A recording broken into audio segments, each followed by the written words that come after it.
Hello, YouTube followers. The topic of today's discussion is how Jesus Christ is both one of many ways to salvation and simultaneously the only way to salvation.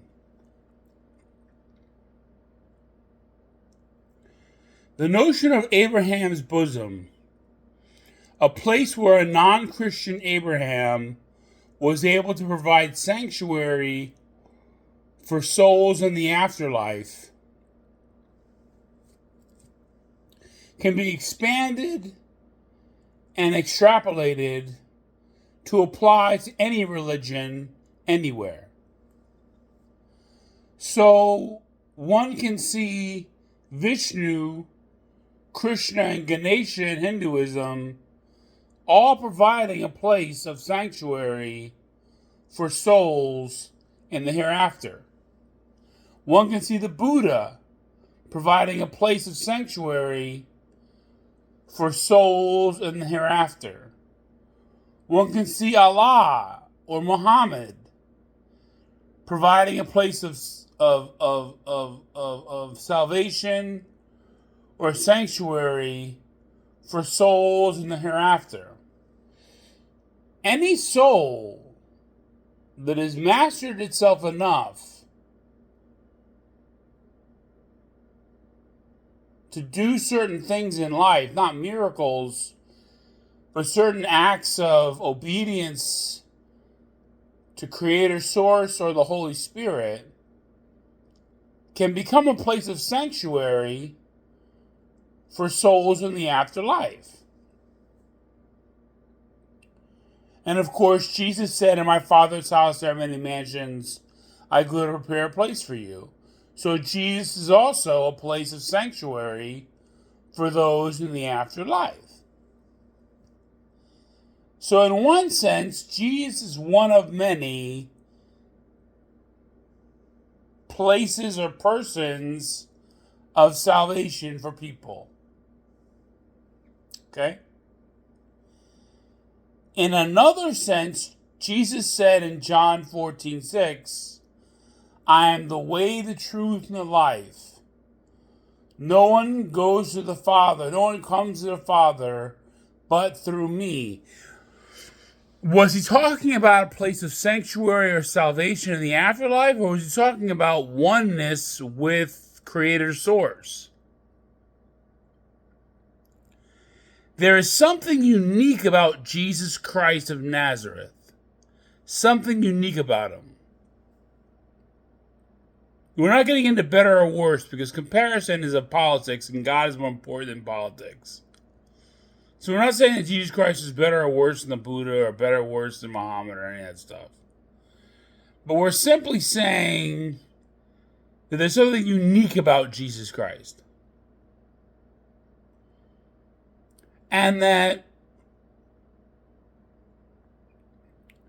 Jesus is like a necessary rite of passage to go through to become one with Creator Source, which is the destiny of all people. That's why Paul calls him the reconciler, because he reconciles all things to God. Does this mean that other religions that are not Christian do not have a work of reconciliation that they are doing? Of course they're doing a work of reconciliation. But Jesus Christ, not as a Christian leader, but Jesus Christ as something unique. An infinity among infinities, as it were, must be dealt with on some level before one can become truly one with Creator Source. It might be seen from a Buddhist perspective that Jesus Christ is the ultimate bodhisattva. For he holds the gate of nirvana or oneness with Creator Source, open for all people and all things and all creatures until everyone has made it through that gate. Now, how will this happen? I'm not totally sure of how all this works. But my theory is that souls from other religions and Christian religions and all that go to their respective places of sanctuary when they die, and they continue to grow and they continue to learn in these places of sanctuary. And then there's a resurrection of the dead. At this point of resurrection of the dead of all people everywhere, then Philippians 2 kicks in. All people see Christ in his fullness of honor and his fullness of love or glory. And all religions, Christian and non-Christian, otherwise, were just also in awe of Jesus Christ. Though we just kneel a knee and we confess that he's Lord. Now that's kind of a political thing, and God is more important than politics. But I think it's a true vision.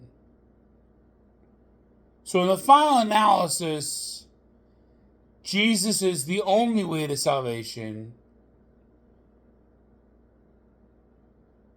But in another sense, he's one of many ways to salvation. This is Captain Kirk, signing off, saying to you guys, love is more important than politics.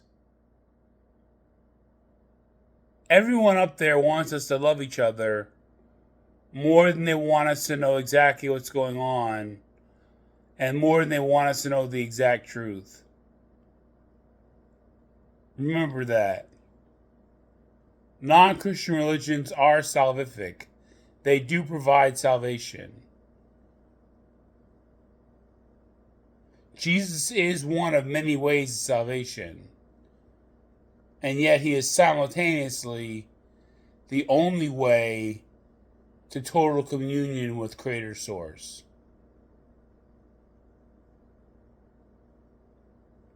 God bless you. God keep you. Allah, Vishnu, and all bodhisattvas everywhere kiss you with a kiss of peace.